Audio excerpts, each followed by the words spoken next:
Perkenalkan, nama saya Salma. Di sini saya akan menjelaskan tentang sistem ekstremal. Yang pertama ada ginjal. Ginjal adalah organ vital yang berfungsi menyaring darah untuk membuang zat sisa dan racun melalui urin, menjaga keseimbangan cairan, elektrolit, serta mengatur pH tubuh. Selain itu, ginjal membantu mengontrol tekanan darah melalui produksi renin dan menghasilkan hormon eritropoietin yang merangsang pembentukan sel darah merah. Bagian-bagian ginjal yang pertama ada korteks ginjal, adalah lapisan terluar yang mengandung glomerulus dan tubulus, berfungsi dalam filtrasi awal darah. Di dalamnya terdapat medula ginjal yang terdiri dari piramid ginjal dan bertugas mengatur konsentrasi urin. Ujung piramid ginjal disebut papilla renalis yang berfungsi mengalirkan urin ke kalix minor untuk dikumpulkan ke kolom ginjal. Kolom ginjal adalah jaring korteks yang memisahkan piramid ginjal dan memberikan jalur bagi pembuluh darah. Bagian ini didukung oleh kapsul fibrosai atau lapisan pelindung luar yang melindungi dari trauma dan infeksi. Selanjutnya terdapat hilum, yaitu bagian cekungan di tengah ginjal, tempat arteri ginjal membawa darah yang belum disaring ke dalam ginjal, sedangkan vena ginjal membawa darah yang telah disaring keluar menuju vena cava inferior. Di bagian dalam ginjal terdapat pelvis renalis berbentuk corong yang mengumpulkan urin dari beberapa kalix mayor yang sebelumnya dari kalix minor. Kalix minor sendiri adalah struktur berbentuk cangkir yang mengumpulkan urin dari papilla renalis, yang akhirnya urin dialirkan dari pelvis renalis ke kandung kemih melalui ureter. Kemudian ada paru-paru. Selain sebagai organ pernapasan, paru-paru juga berfungsi sebagai organ ekskresi dengan mengeluarkan karbon dioksida dan uap air, yaitu hasil sisa metabolisme tubuh. Udara masuk melalui trakea lalu dialirkan ke bronkus utama, bronkiolus, lalu ada kembali ke alveoli. Paru-paru kanan memiliki 3 lobus, yaitu superior, tengah, dan inferior, sedangkan paru-paru kiri hanya memiliki 2 lobus, yaitu superior dan inferior. Struktur pendukung seperti pleural mengurangi gesekan saat bernapas, dan diafragma membantu mengatur volume udara masuk dan keluar. Ada organ hati. Di sini ada lobus kanan dan lobus kiri.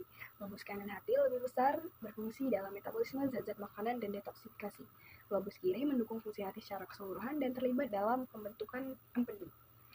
Kemudian ada lobus caudat terletak di bagian belakang hati, berfungsi dalam proses penyimpanan dan pelepasan glukosa, serta membantu dalam detoksifikasi zat-zat berbahaya.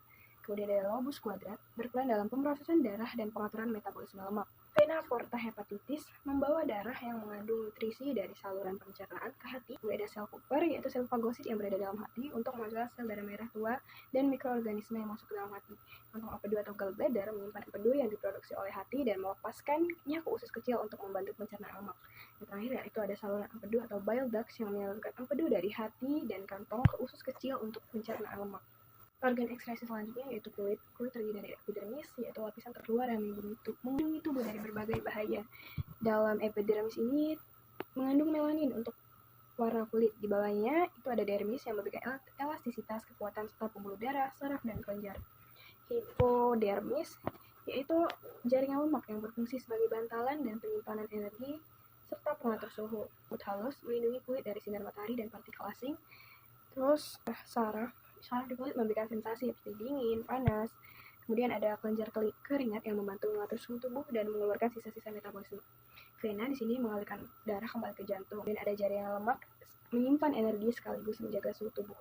Usus besar memiliki beberapa bagian yang fungsi utama, seperti ascending colon yang menyerap air dan elektrolit serta membantu memadatkan feses, transverse colon melanjutkan penyerapan cairan dan tempat fermentasi oleh bakteri usus, descending colon berfungsi menyimpan sementara sisa makanan sebelum diteruskan ke sigmoid. Sigma colon menyimpan feses lebih lama agar cairan terserap maksimal sebelum masuk ke rektum. Nah, rektum ini menjadi tempat penyimpanan akhir feses dan mengirimkan sinyal kepada otak untuk kebutuhan buang air besar.